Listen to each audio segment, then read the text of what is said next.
I started teaching, or I taught my first classes when I was in graduate school at WSU. And I taught at Cali County, taught American History 1 and 2, and then didn't teach again for a while.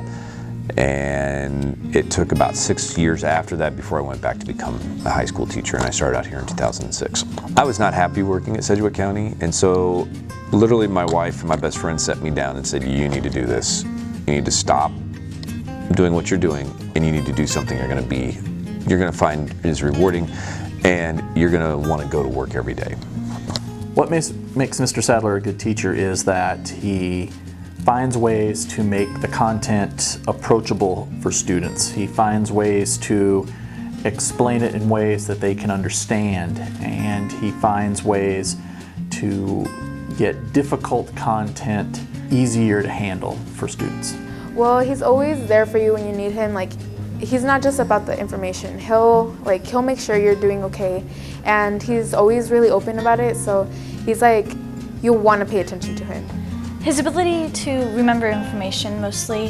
He is great at pulling in outside information to help us understand the subjects better. First impression of Mr. Sadler is that, once again, he's someone that gets it as far as dealing with students and making his class one that's interesting and relatable for students. He's my favorite teacher because he cares about me, and he knows that I love history, and he makes it interesting for me, and I don't know, he's just a really good teacher. I would consider him one of my favorite teachers, yes, because he's really interactive with this class, and he's not afraid to speak his mind, which in most cases is good considering what we learn about in history.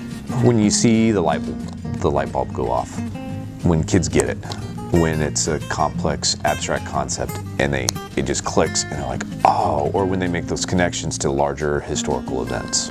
It's a rewarding job, but more than that, I've been a lot of places, and growing up in Northwest Kansas, it's very similar to Southwest Kansas, and so I feel like I'm coming back to give back to where I came from.